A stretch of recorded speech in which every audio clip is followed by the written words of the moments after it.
Hi, I'm Elowen, and I won the lottery, $150,000. But instead of congratulations, my sister demanded 85% for her wedding, and my parents said I didn't need it, because I'm unmarried. They didn't ask. They just printed my name on the wedding program like I was a donor. They removed me from a shared account. They used my silence like a blank check. Then came the group chat, where I was called useless, lonely, and in the way. And when I said no, I was told I'd regret walking away from blood. So I walked. But what kind of family threatens to evict you from your own home, just because you didn't want to pay for someone else's dream? What else were they willing to take, if I hadn't spoken up? I always thought if I ever came into a large sum of money, I'd cry happy tears, maybe take a solo trip to the coast, or finally replace my aging Corolla. What I didn't expect was that my lottery win would become a silent audition for the role of family savior. And I definitely didn't expect the performance to begin over scrambled eggs and black coffee on a sleepy Sunday morning in Des Moines. It had snowed the night before. The ground was clean, white, and untouched. Exactly the opposite of what was about to unfold in my parents' kitchen. I brought muffins from the local bakery, the one Mom always said had too much cinnamon, not enough soul. She still ate 3 every time. Vera, my mother, was already at the stove when I walked in. She wore her usual soft cardigan, the one with the tiny pearl buttons she always clutched when about to say something uncomfortable. "Morning, sweetheart," she said without looking up. Dad, Harlan, was at the head of the table, glasses low on his nose, reading the business section as if retirement hadn't arrived 3 years ago. Callista, my sister, was already seated, hair perfectly curled, makeup too polished for a casual brunch. Her fiancé, Sterling, leaned back in the chair next to her, legs crossed in that self-satisfied way men do when they think they've already won something. We made small talk, weather, gas prices, Vera's knee, and then she turned off the burner and wiped her hands slowly. I knew that rhythm. I'd seen it every time she led with a speech instead of a conversation. "Sweetie," she began, looking right at me, "we wanted to talk to you about something important." Sterling shifted forward. Callista smiled like this was all pre-planned. My gut tensed. Callista cleared her throat. "We're so excited about the wedding, and with everything getting more expensive, venue, catering, flowers, we thought maybe this could be a beautiful way for the family to come together." I blinked. "I'm sorry, what exactly are you asking?" Vera gave a gentle chuckle, the kind she used when she pretended not to notice tension. "You've been so fortunate, honey. That lottery win was a blessing. And Callista's wedding. It's a once-in-a-lifetime moment." Dad folded his paper without looking at me. "We figured, Elowen, since you're not planning a wedding anytime soon, maybe it's time you shared the luck." Callista jumped in like she'd been waiting. "We're proposing that you contribute 85% of your lottery win, just enough to cover the essentials. You'll still have plenty left over." 85% of 150 grand. I stared at her, then at them. Was this real? "I haven't agreed to anything," I said flatly. Sterling raised an eyebrow. "Of course not. No pressure. But it's a family thing. You know, we all support each other." My throat tightened. "So, because I'm not married, my money just floats up for redistribution?" Dad let out a breath through his nose. "It's not about that. It's about generosity, about stepping up." Vera tilted her head. "You don't need it right now, sweetie." And just like that, I understood what they were saying without saying it. I was single. I lived alone. I didn't have a house full of needs or kids to clothe. Therefore, my life was less worthy of security. My independence had been rebranded as excess. The conversation wrapped with awkward hugs and assurances of no pressure, but their eyes said otherwise. Sterling patted my shoulder as I left like I'd just agreed to a will I hadn't signed. That night, I sat curled on the couch, still in my jeans, scrolling mindlessly until my phone vibrated. It was a message from Sterling. "Hey, Elowen. Just wanted to say I know this is a lot. Callista's just excited. We're building something big together. I'm sure you understand how important it is to her." I reread it twice. It wasn't a message. It was a chess move, laced with pleasantries, but structured like a trap. I put the phone down and got up to pour a glass of water, trying to push away the rush of heat in my chest. I knew then, this wasn't about help. It was about control. I stayed quiet the rest of the evening, letting their expectations simmer. I didn't reply. I didn't yell. But the more I thought about it, the clearer it became. They weren't asking me. They were telling me. Later that night, just before shutting down my laptop, I checked my email. Buried among newsletters and bank alerts was a link. Callista and Sterling Wedding Registry, sponsored by Eloin. There it was. Crystal glassware, monogrammed towels, a honeymoon package in Maui, all with my name typed at the top like a corporate sponsor. I stared at the screen, heart pounding. They'd already made the announcement. No one had asked. They'd just assumed. The morning after the family brunch, I brewed my coffee with a heaviness in my chest I couldn't shake. I kept replaying their words, so gentle, so polished, and yet underneath it all, razor sharp. That conversation hadn't ended at the table. It was echoing into everything. Still barefoot, I sat down at the kitchen counter and opened my laptop. I figured I'd do what I always do when overwhelmed. Check my finances. Somehow, the sterile reality of numbers brought me clarity.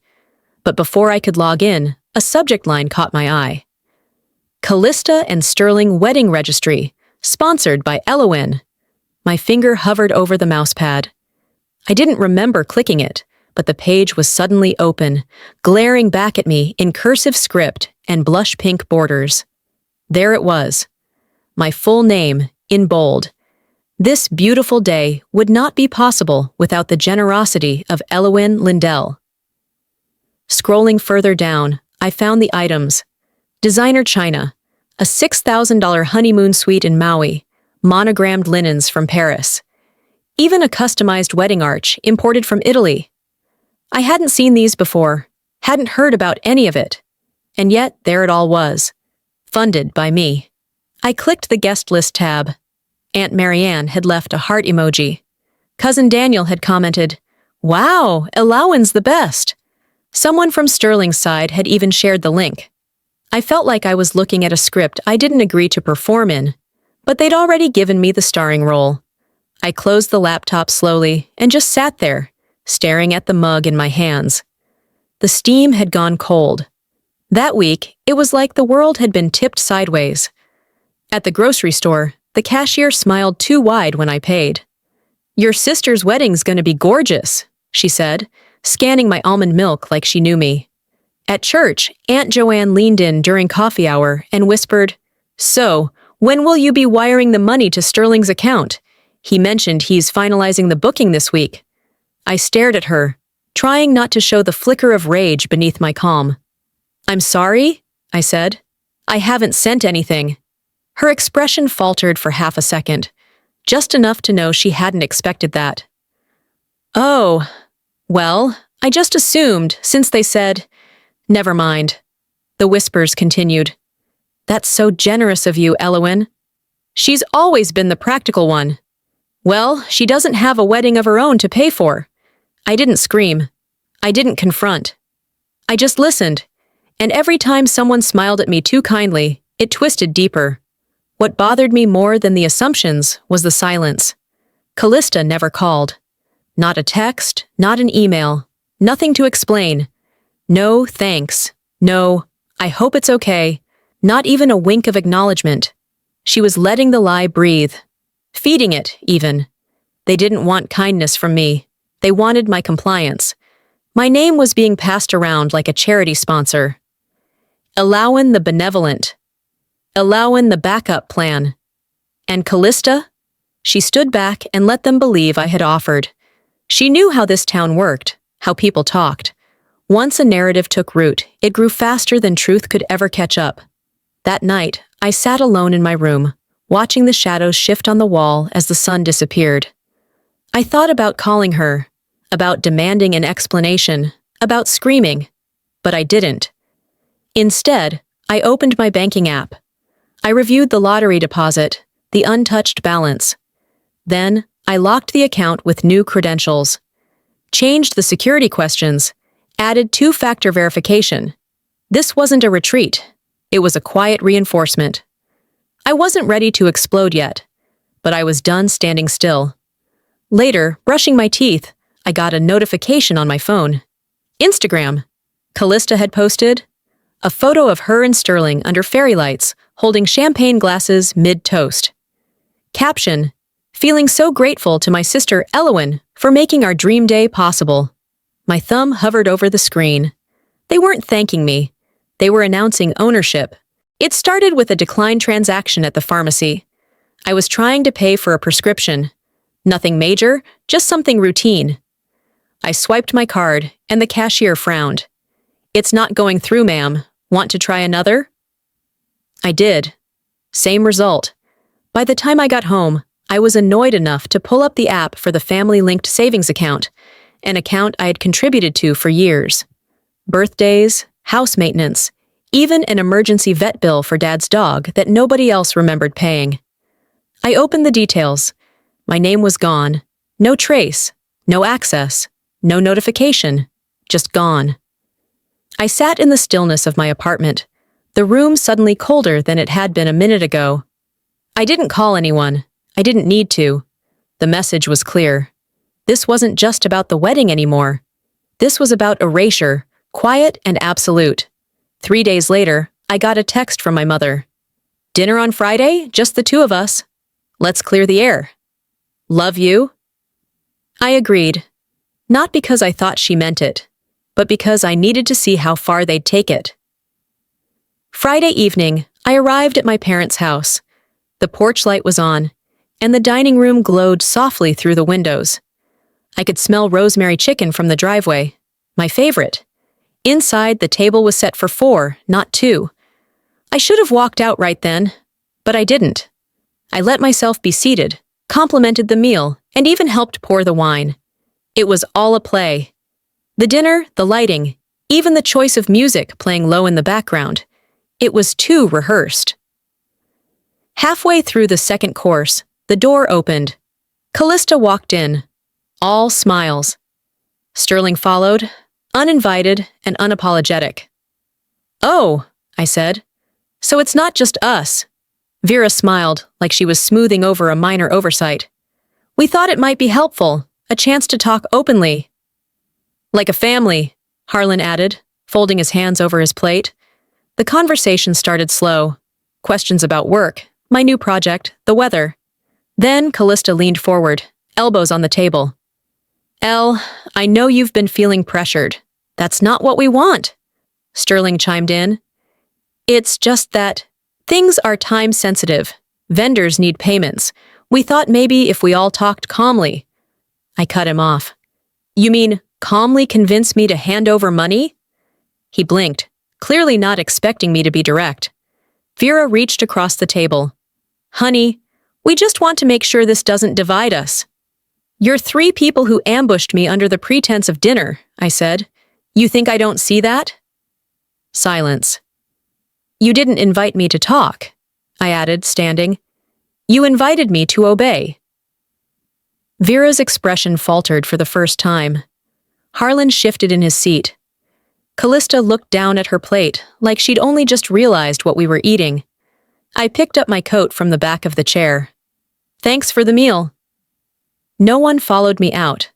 I stepped into the night, the cold air sharper than I remembered.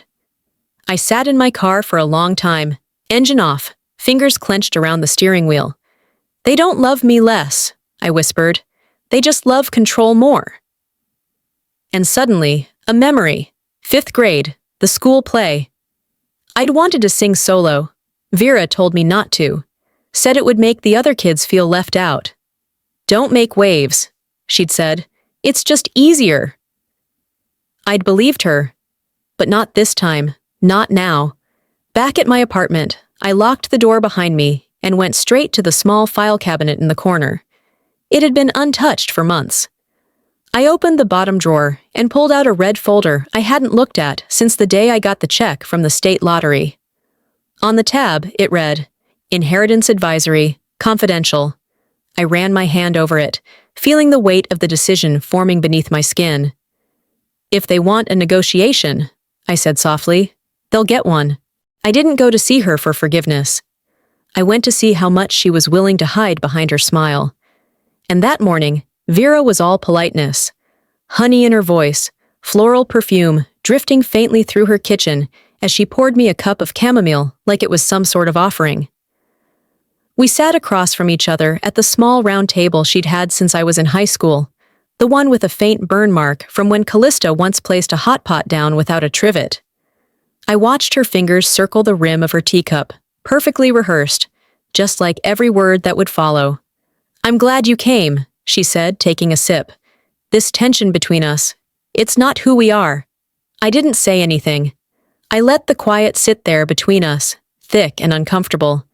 She kept talking, small talk mostly, how the neighborhood was changing, the new mailman who never smiled, the azaleas struggling in the front garden. I waited, because Vera always circles before she strikes. And then, mid-sentence, she set her cup down gently and looked at me with that expression she saves for passive scolding, softened eyes, slightly pursed lips. You know, some women are just born too proud to compromise, she said. That's why they end up alone. There it was. It hit like a pinprick, not a punch. Sharp, small, but deep enough to bleed. I stared at her for a moment, studying her face, wondering if she even heard herself. But of course she did. That was the point. I finished my tea. Didn't flinch. Didn't blink. But something settled in me, like concrete drying. Later that afternoon, I met Leora at a cafe downtown. We'd been friends since childhood, the kind of bond that's built on shared secrets and years of sleepovers. If there was anyone left I thought might see things clearly, it was her. She hugged me tight when she saw me, but her smile was tense. We sat by the window, and I tried to ignore the wedding magazine poking out of her tote bag. I saw the registry, she said after we ordered. It's beautiful. I kept my face still. I didn't choose a single item on it. Leora raised her eyebrows like she hadn't expected me to say that. Oh, I just assumed you signed off on it. No one asked me. She stirred her coffee slowly. I mean, you don't even like weddings. You've said that before. That doesn't mean I owe mine to someone else. She hesitated, then leaned back. Elle, you live alone. You work from home. No kids, no partner. You don't need that kind of money. There it was again. A different tone, same message. I wasn't using my life the way they thought I should, so it was up for grabs. And coming from her, someone I had once trusted with every heartbreak, that betrayal cut in a way my family's never had. They were supposed to be manipulative. Leora was supposed to know me better. I set my cup down calmly. That's not your call to make. I'm just saying, Callista's wedding is important. This is her one big moment. And what am I to all of you? Her bank account with a face? She flinched, looked down, didn't answer. It didn't take screaming or slamming a door to realize something inside me had shifted. It was quiet, cold, certain. When I got home, I sat at my kitchen table and opened my notebook. Blank page, no title, no tears. Just one sentence. I will not give what is mine to people who never asked with love. I underlined it. Twice. It wasn't anger fueling me anymore. It was something more powerful. Clarity. That night, just as I was settling in, my phone buzzed. No contact name, just a number I didn't recognize. I opened the message. You're being watched. Don't do anything stupid. No signature, no context. Just venom. I stared at the screen for a long minute, then typed back a single word. Noted. The morning after that anonymous text, I didn't make coffee. I didn't scroll my inbox or answer calls from numbers I didn't recognize. Instead, I sat at the edge of my bed and stared at the red folder still lying on the nightstand, unopened since the night I pulled it out. The words printed in neat, stark font, Inheritance Advisory, Confidential, were no longer just paper. They were armor. By 10, I was sitting in the office of a local estate attorney. His name was Charles Hightower, and he looked exactly like the name suggested. Gray hair, square glasses, corduroy blazer, and a tone that said, "Let's keep things factual." I liked that. "I'm not looking to sue anyone," I said, sliding the folder across his desk. "I just need to understand where I stand legally." He opened the document slowly, scanning pages with practiced ease. "This was a lottery win, correct?" "Yes. Won it fair and square. The check came directly from the state." "And you haven't given power of attorney to anyone?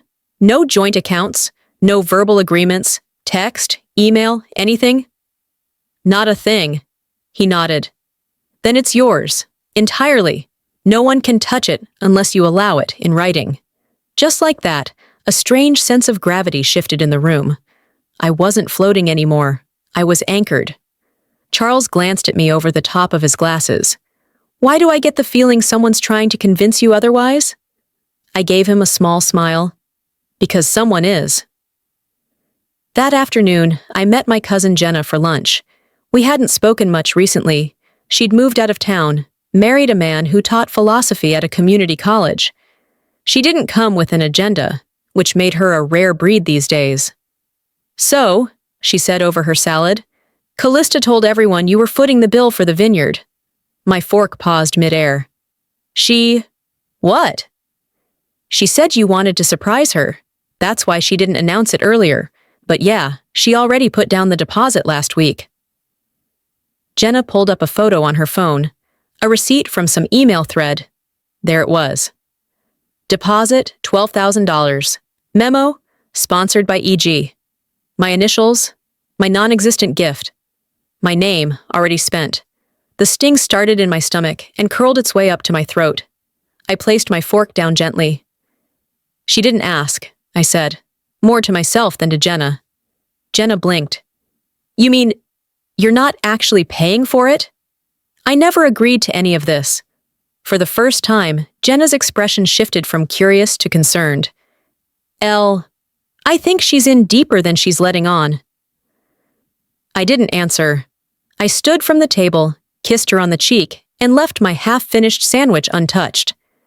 By the time I got home, my anger had turned into something sharper, something precise. I called Callista. She picked up on the second ring. "Hey, I was just about to text you. I saw the receipt." A pause. Then laughter, light, airy, infuriating. "Oh, come on, Elle. It was obvious you'd come around. I mean, it's for the wedding. I knew you'd want to be part of it. You don't get to spend my name like it's a credit card." That shut her up. Another pause. Then clipped. "Well, if you didn't want people to think that, you should have said so sooner." I ended the call. No slamming, no yelling, just the simple click of a door being closed and not reopened. Later that evening, I sat at my kitchen table with a notepad and wrote down every name I could recall. People who had assumed, expected, congratulated me for my generosity. People who had smiled as they called it support, but never once asked if I was okay with any of it. I noticed a pattern. They didn't hear my silence as protest. They heard it as permission. They didn't see my independence as strength. They saw it as availability. Being the quiet one didn't make me safe. It made me useful. And I was done being useful to people who only noticed me when I was paying for the party. I opened my laptop and started drafting an email. Subject line, "To whom it may concern, regarding the wedding fund." I didn't hit send, not yet. But the subject line alone, bold, centered at the top of the screen, was louder than anything I'd said so far. I wasn't about to burn bridges. I was about to name the architects. It came through Facebook Messenger, of all places. A ping at 8:07 a.m., just as I was slicing a banana into my oatmeal. The message was short. "Hey, Elle, thought you'd want to see this." It was from Morgan, someone I hadn't spoken to in years. A classmate from high school who'd married a realtor and now posted motivational quotes over latte pics. I tapped the image she sent. It was a screenshot of a group chat. 5 names I recognized. Callista, Sterling, a few of her bridesmaids. It started out innocent enough.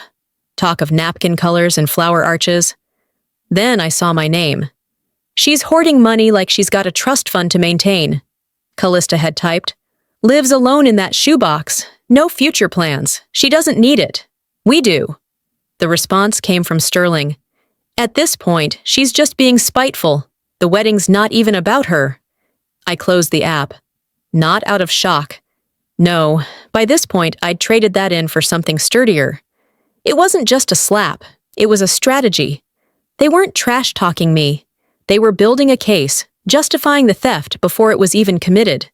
They weren't just spending my name. They were erasing my right to keep it. I forwarded the screenshot to Charles, my attorney. Add to file, I wrote. That was it. Later that day, around 5, I heard a knock on the door. When I opened it, Vera stood there, wrapped in her oversized cardigan, clutching her purse like it might fly away. I thought we could talk, she said. I let her in, wordless, and we sat in the living room. She barely touched the tea I made. 10 minutes in, right as I was starting to believe maybe this was her honest attempt at mending something, she went pale and slumped slightly. Mom, I asked, setting my mug down. Just dizzy, she said weakly. My blood pressure's been acting up. This family tension. It's too much. I drove her to the hospital. It wasn't serious. Mild dehydration, the doctor said. She was rehydrated and sitting upright within the hour. She looked at me from the bed, eyes glassy. Can we please stop this? Just sign the papers, Elle. Let's be a real family again. And there it was. The script. She still thought this was about my resistance. But I didn't flinch. I didn't cry. I didn't even argue. I just sat there, and for the first time in my life, looked at her like a woman. Not my mother, not a martyr. A woman who learned early that weakness could be a currency. The next day, I called her attending physician and calmly informed him that I would not be listed as her medical point of contact moving forward. I also updated my legal records to clarify I would not be responsible for her follow-up care. That might sound cold, but I wasn't building boundaries anymore. I was building a wall.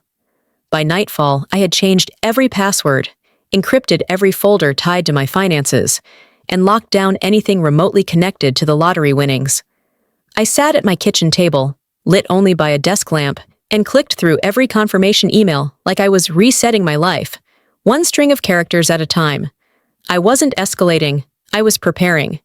That weekend, I received a cream-colored envelope in the mail, thick and perfumed, the kind that screams bridal. Inside was the formal invitation to Callista and Sterling's wedding. Printed on heavy cardstock in gold embossed lettering was a line beneath the RSVP.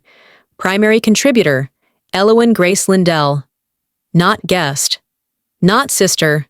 Primary contributor. I held it in my hand for a moment before setting it down on the counter. I didn't tear it up. I didn't set it on fire. I didn't call anyone to scream. I just stared at it. Because that wasn't an invitation. It was a declaration of ownership. And I was done being polite. It was almost 9 when I pulled into the driveway, headlights sweeping across the familiar bricks of the Lindell house. The porch light flickered, either from age or apathy. I unlocked the front door and was greeted by the sharp scent of lemon polish. The kitchen was quiet. Too quiet. Until I saw the note taped to the fridge, written in Vera's delicate handwriting. We need to talk, tonight. No signature, just a timestamp of silence waiting to be broken. Dinner was already on the table when I entered the dining room. Everything felt too staged. Roast chicken, soft rolls, a bowl of salad, no one touched. My seat at the end was already pulled out, as if to remind me where I belonged. Vera and Harlan sat across from me. She looked down at her napkin. He looked directly at me. We've been patient, Harlan began, his tone clipped. But this selfishness can't go on, Elowen. I didn't move. We gave you time to come to your senses, he continued. But since that hasn't happened, you need to decide. Either you contribute what's fair, or you find somewhere else to live. I stared at him. The words didn't echo. They landed, hard and final. "So this is conditional love," I said slowly. "It's responsibility," he corrected. "We put food on your table for 30 years. This is just a small gesture in return." A laugh escaped me, sharp and humorless. "You think this house stayed afloat on prayers and parenting? I worked 2 jobs in high school. I paid half the mortgage during your gap year after the layoff." Vera flinched. Harlan didn't. "You always kept score, didn't you?" he said. "No, but I remembered." I scanned the room, those walls that once held my drawings, the hallway where I'd snuck calls past curfew, the floor I mopped after every Thanksgiving dinner. And yet none of that made me family now. Not really. Callista walked in halfway through this exchange, arms folded, expression unreadable. "You could have avoided all this," she muttered. I turned to her. "By giving in?" "No, by not making it a thing." Of course. To her, boundaries were drama. Silence was peace, as long as it worked in her favor. I stood. No yelling, no storming out. Just a steady rising. I nodded once. "Got it." I went to my room and pulled out 2 suitcases. I didn't cry. I categorized. Important documents, personal clothes, 1 photo album I hadn't opened in years. A pair of earrings Mom gave me on my 25th birthday. I left them behind. By midnight, my car was half full. I made one last pass through the house. In the living room, I paused at the family photo hanging above the fireplace. Me at 8, nestled between 2 people who no longer saw me as their daughter, but as a liability. I didn't take it down. Instead, I went to the router, logged in, and removed my name from the home Wi-Fi. Logged out of the family Netflix, unlinked the utilities. I didn't owe them convenience anymore. As I loaded the last box into my trunk, Harlan appeared at the door. No coat, no warmth. "You'll regret walking away from blood," he said flatly. I shut the trunk with one clean motion. "That's the difference between you and me," I said, turning to face him one last time. "I never wanted to own anyone." And with that, I drove off. No destination set, just one decision finally made. The envelope was thick, hand-addressed, and smelled faintly of gardenia. I already knew what it was before I opened it. The final version of the wedding invitation. My name, my full name, was printed beneath the event title in gold foil. "With heartfelt thanks to our family patron of the ceremony, Eloan Grace Lindell." Family patron. Like a donor plaque at a hospital wing. No RSVP option. No line asking for my attendance. It wasn't an invitation. It was a press release. I laughed just once. Not out of humor. Out of disbelief so sharp it almost felt like admiration. Callista really didn't miss a beat. They were counting on my silence, and betting I'd be too polite to interrupt the show. But this time, I wasn't going to stay quiet. I had spent the last month walking a line between diplomacy and denial. The line had been crossed, and I no longer cared about balance. I pulled out a red envelope from my file drawer and laid it open on my dining table. Into it, I placed 3 items. The first, a printed screenshot of the group chat Morgan had sent me, where Callista called me shoebox sad, and a safety deposit box with feelings. The second, a legal statement from my attorney affirming that the lottery funds were mine exclusively. No legal obligation, no shared ownership, signed, stamped, clear. And then a handwritten note, 12 words long. "This is not consent. This is not generosity. This is the end." I sealed the envelope and wrote, "To be read aloud" on the back. That evening, I handed it to Jamie, an old mutual friend of ours who had somehow remained neutral through all this. "I won't be there," I told her, "but I need this to be." Jamie blinked. "Are you sure?" "I've never been more." Saturday came. I stayed home. The sun peeked through the blinds as I brewed my coffee, choosing jazz over news. Miles Davis filled the quiet while I curled up on the couch with a blanket and waited. I didn't check my phone. I didn't refresh anything. I knew exactly when the reception would begin, and I pictured the champagne being poured, the speeches, the curated playlist humming beneath the clinking of glasses. Then Jamie stood up. "Hi, everyone. Elowen couldn't be here today, but she asked me to share something." The room went still. Callista froze, her fork mid-air. Sterling stared at Jamie like she'd just walked in with a subpoena. Jamie opened the red envelope and began reading. It didn't take long. Just a few minutes for the words to settle. The chat screenshot. The legal document. And then, the 12-word letter. At first, nothing. Then the murmurs began. Quiet, fast, impossible to contain. Chairs shifted. A few guests looked down at their programs and suddenly realized what family patron had actually meant. Callista tried to speak, to laugh it off, but her voice cracked mid-sentence. She must have misunderstood. This was meant to be inclusive, symbolic. Jamie folded the paper and sat down. The silence was louder than any fight I could have started. Back in my apartment, I sipped tea, letting the scene play in my mind not like a fantasy, but like a closing chapter. I hadn't needed to be there. The truth was never about confrontation. It was about arrival. Truth doesn't need volume. It just needs timing. Around 5:20 p.m., my phone buzzed. One text from a number I didn't recognize. "You'll regret embarrassing this family. Watch your back."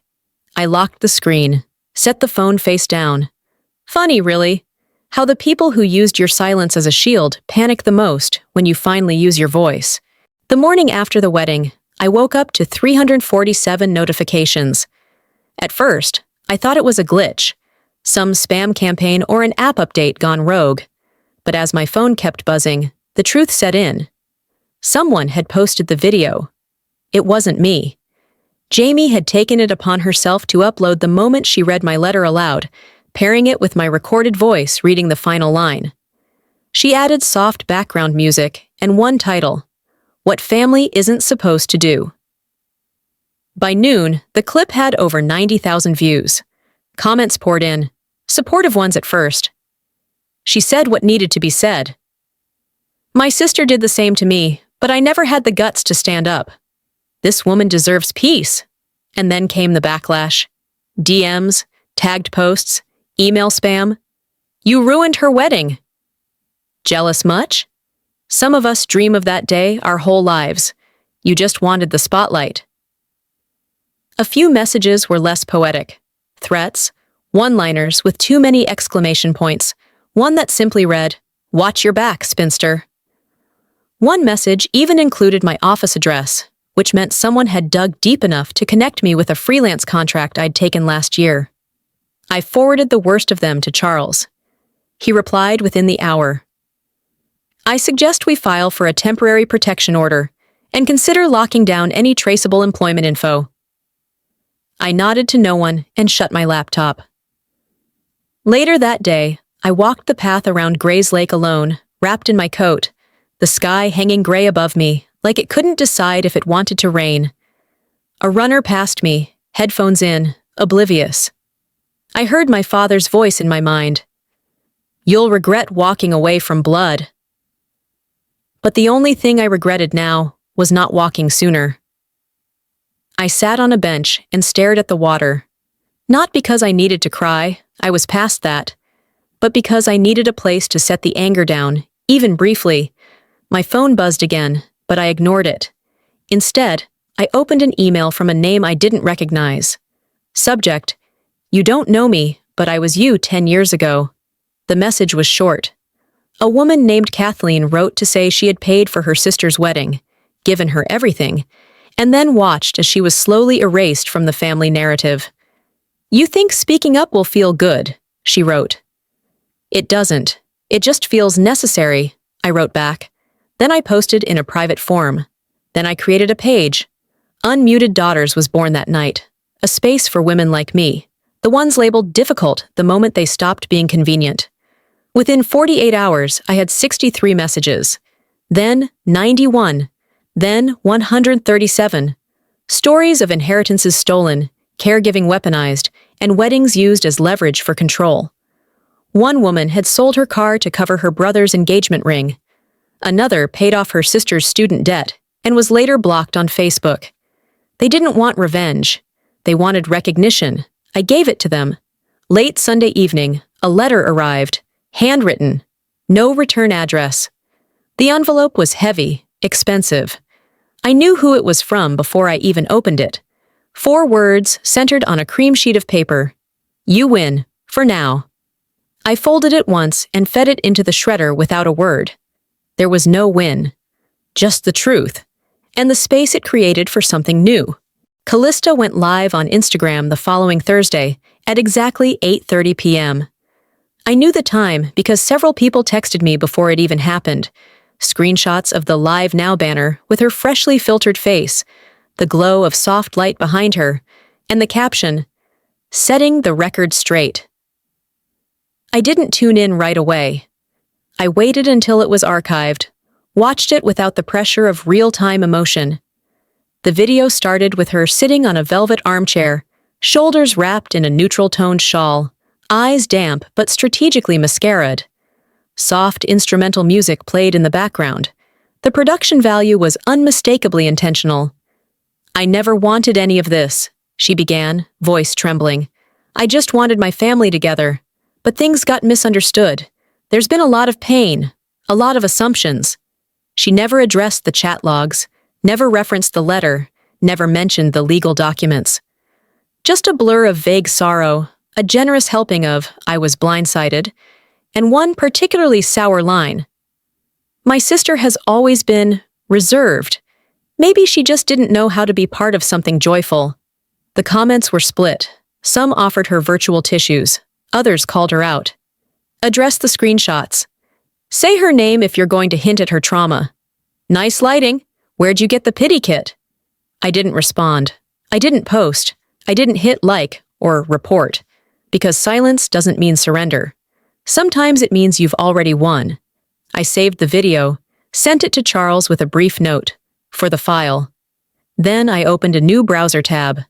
It took me less than 5 minutes to wire $10,000 to a nonprofit in Chicago that provides legal and housing assistance to women leaving financially abusive families. I listed it anonymously. The following week, I received a handwritten card in the mail. No branding, no logo, just a message written in a woman's tight cursive. "You didn't just give money, you gave a signal that we exist." That's the kind of impact I wanted. Not revenge, not spectacle. Redirection, power redirected. I sat with that letter for a while, then finally did what I should have done months ago. I unsubscribed from the family newsletter. I blocked Callista, Sterling, and 3 of their most vocal defenders. I cleared out the email filters that still forwarded updates about the wedding. It wasn't an act of bitterness, it was hygiene. Sometimes letting go isn't abandonment. It's a decision to stop carrying what never belonged to you. That Friday, as I was making tea, a knock sounded at the door. A courier stood there with a small square package. No return address. Inside was a silver locket. Scratched, slightly dented, but unmistakably the one I had given Callista on her 16th birthday. I remembered saving up for it for weeks, choosing the inscription, "Whatever happens, we're still us." I turned it over. The back was blank. The chain had been removed. It wasn't an olive branch. It was a finality. Some people return things not out of guilt, but to make sure you know they're done. And for the first time, that wasn't a wound. It was a release. The last thing I did before locking the door was reach out and run my hand along the wall, right where I'd once taped up my first paycheck. That corner of the apartment had held so many versions of me. The tired one who fell asleep with spreadsheets still open, the terrified one who wasn't sure if love ever meant protection, and the furious one who finally said no. I left a folded note on the kitchen counter. "Thank you for the shelter." Outside, the wind picked up just enough to remind me it was time to go. My suitcase rolled smoothly across the parking lot. Inside it, 3 changes of clothes, 1 pair of boots, my laptop, and a folder labeled Personal Records. That was all I took. At the airport, I checked the bag and declined a receipt. There was no round trip, no return plan. Colorado Springs was waiting, not as an escape, but as an expansion. As I waited for boarding, I pulled out my phone and scrolled through drafts I'd written but never sent. One caught my eye. Subject line, "To the family I once belonged to." I opened it. It was raw, a wound trying to form its own scab. I read it once, then deleted the whole thing. Instead, I opened a new note. "I'm not your shame, your obligation, or your resource. I am your mirror, and what you couldn't face in me, you couldn't face in yourselves." I saved it for myself. Not to send, not to publish, just to remember. 3 days later, in a bright third-floor condo overlooking Pikes Peak, I updated my professional site. Beneath my name, I added 3 words: writer, advocate, survivor. Then I clicked publish on the first blog post under the new tab, Unmuted Daughters. The title read, "How to Leave Without Apologizing." The responses began slowly. A message from a woman in New Mexico, one from a retired nurse in Portland, a teacher in North Carolina. They all said the same thing in different ways. "Thank you for saying it first." That evening, I unpacked the last box and placed a potted cactus by the windowsill. I hadn't owned plants in years. Too easy to forget them. Too easy to neglect yourself trying to keep something else alive. A week passed. Then, one morning, I opened my door and found a box waiting. No return address, just a small heart-shaped sticker on the flap. Inside, wrapped in tissue, was a simple wooden frame. Within it, a printed quote, "The truth will set you free, but first it will piss you off."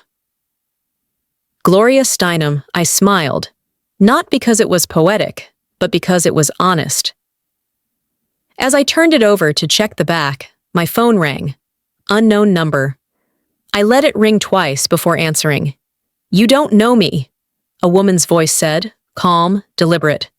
"But I've been waiting for someone like you to speak up." I walked to the window, looking out at the mountains. Solid, still, unbothered by what anyone called them. I thought I was starting over, but really, I was stepping into what I was always meant for. The email came on a Tuesday, just past midnight. I'd left my laptop open while making tea, and by the time I returned, the screen had dimmed, but the subject line stood out like a dare. "Can we talk?" It was from Callista. The message itself was long, heavy with paragraphs that tried to look like apologies, but stumbled into self-defense. Words like pressure, misunderstanding, and family expectations were sprinkled throughout, carefully curated to avoid responsibility. I was under pressure. Mom and Dad pushed me. I just wanted one day that felt like mine, she wrote. I read it once. I didn't reread. I didn't respond. The next morning, I opened my blinds to the soft Colorado sunlight, letting it spill across my new living room. My plants were thriving, my inbox was full, and buried in the stream of newsletters and appointment reminders was an email from a journalist, producer of a podcast called Unspoken Bonds. She asked if she could tell my story. I said yes. 2 weeks later, the episode went live. When family is the first predator. It spread faster than I expected. Former classmates I hadn't heard from in years reached out. One wrote, "I remember the way your mom always spoke for you. I should have said something then." A wedding guest from Callista's reception sent a private message. "I didn't know. I'm sorry I clapped." The real surprise came when Vera's name appeared on a PTA forum in Des Moines. Another mother described how Vera had once cornered her about a fundraising pledge, using almost the same language she'd used on me. Patterns, it turns out, don't die in private. They unravel publicly. Callista's event planning brand took a hit. She lost 2 clients within a week.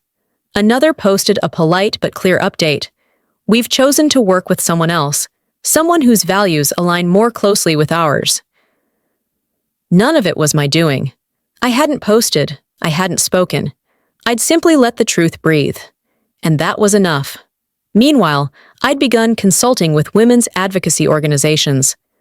My talks were small at first, Zoom sessions, community groups, but the message was always the same. You're allowed to say no, even if they raised you. I named the workshop How to Say No to Blood Debts. Emails poured in after every session. I didn't respond to most, but I read all of them, and I started printing them, pinning them above my desk like proof that quiet resistance could ripple louder than outrage. One morning, I returned to Des Moines for a women's leadership conference. I drove past the old house. It looked smaller, dimmer. I didn't slow down. Instead, I turned toward Gray's Lake, parked, got out, walked. I stood in the same place I had months earlier, the day after walking out of that dinner table ambush, the night I stopped apologizing for not being who they needed me to be. Closure didn't need their apology. It needed my permission. Back in Colorado, I sat at my desk and opened the folder labeled Final Affairs. I rewrote my will. Every asset, every cent, every right I held, I reassigned. Not to relatives, not to guilt, to nonprofits, to survivors, to friends who showed up when it wasn't convenient, to love that didn't need an invoice. Then I drafted a trust clause. To those who tried to erase me, may this silence speak louder than your expectations ever did. I signed, dated, closed the folder, and I smiled. That evening, just before bed, I found a padded envelope in my mailbox. No name, no return address, just a single black and white photo inside. A picture of me at 8, smiling into the camera at a birthday party I barely remembered. On the back, written in unfamiliar handwriting, "You were never invisible, just too bright for them." I sat on the edge of my bed, holding it between my fingers. Tears came, not from pain, from recognition. No more apologies, no more debts, just space, sky, and the woman I finally let myself become,